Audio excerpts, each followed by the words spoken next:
Greetings everybody. Let's talk a little bit about linear transformations.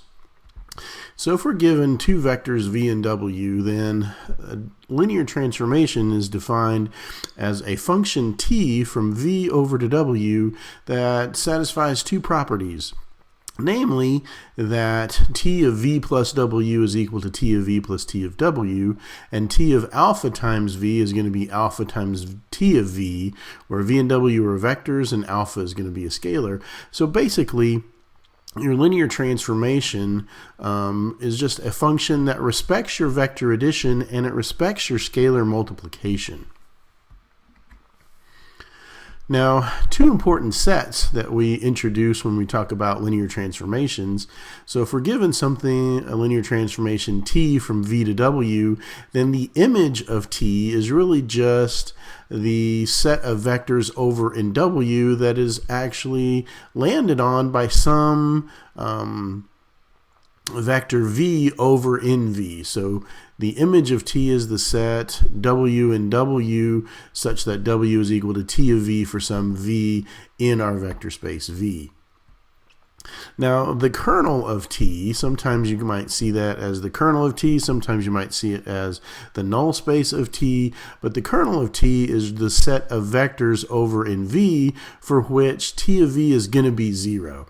Now the kernel is going to play an important part in some of our later discussions, and so we'll introduce that now just to kind of get you used to that terminology. Let us recall that a basis for a vector space is really just a set of vectors v1, v2 up to vn that satisfy two important properties. First of all, they are linearly independent. And just to recall what linearly independent means, that if we have any linear combination of those vectors and that linear combination gives us 0, then the only way that can really happen if they're linearly independent is for alpha 1, alpha 2, all the way up to alpha n. So all of our scalars have to be 0. Kind of the second property of being a basis is that if we take any old vector in our vector space v, then we can find scalars alpha 1, alpha 2, all the way up to alpha n, such that v can be written as that linear combination of those vectors v1 up to v sub n. So this property is really saying that the v1 up to the v sub n span the space. So any vector can be written as a linear combination of that set of vectors. Now, we can kind of write any vector v in component form kind of with respect to this basis b, v1, v2 up to vn, that if we have this linear combination v as being alpha 1, alpha 2, all the way up to alpha sub n, then we can say that v is going to be, we can kind of write this as our vector alpha 1, alpha 2. So only write these coefficients kind of with respect to b, knowing that this is really done with respect to v1, v2, all the way up to v sub n. Now the importance of being linearly independent in doing that is that there's really only one way that we can represent those. So if we've got this linear combination that gives a particular vector v, well, the only way, that's a unique way of actually writing that, and so it gives us a unique component form for writing that. And sometimes we'll write that this is a subscript b to say that this is the representation with respect to that ordered basis b. And so we can ask the question, well, what's the connection between linear transformations and the matrices that we've been talking about up to this point? Well, if we're given a basis for v, say v1 up to vn, then we can really get the image of any vector in that vector space just from the image on that basis.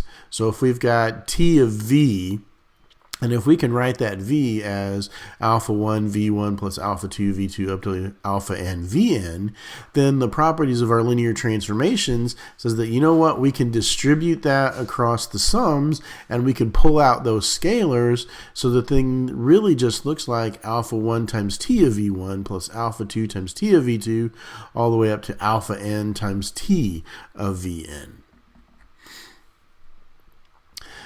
Now, if we suppose that we've got another basis w, say w1 all the way up to w sub m in this case, then for any vector t sub v sub I, we can write those. So v sub I is one of our basis vectors now. So t of v1, we can write it as beta 1 1 times w sub 1 plus beta 2 1 times w sub 2 plus all the way up to beta sub m1 times w sub m, and we do the same thing for t of v sub 2 and all the way up to t of v sub n. So we get these representations for each one of our basis elements from v. Then we can kind of put all of this together and get that t of v is going to be this linear combination. And now if we kind of make those substitutions for all of those representations, for t of v1 becomes this sum, t of v2 becomes this sum, all the way up to t of vn becomes this sum. Then if we combine all of those terms with respect to w sub I, then what we end up with is something pretty familiar in the end. So we just write all of those out. So here we've got them written out in kind of long form. We regroup based on the W1s, the W2s, the W3s, all the way up to the W sub m's. And what we end up with is an expression that in this form.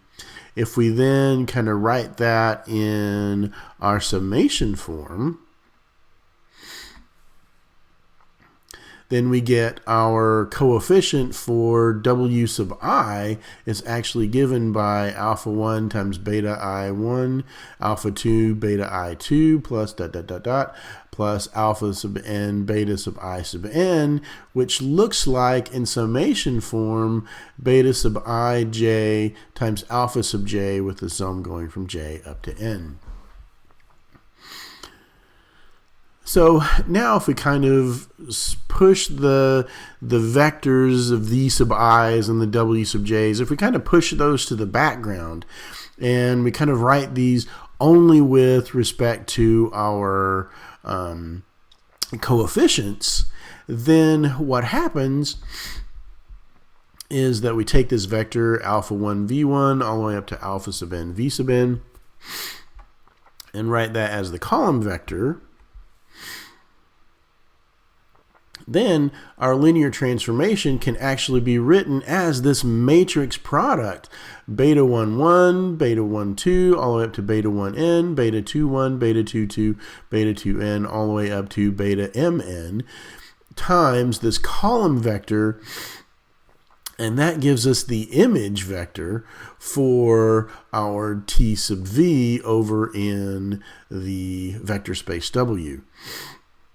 And so what we usually have then, this is the linear transformation of t written with respect to these ordered bases. So we've kind of gotten these things ordered, v1, v2, all the way up to vn over in v, and we've got them ordered w1, w2, up to wm in W, so written these things as column vectors. And so this t sub v is the matrix written with respect to those two bases.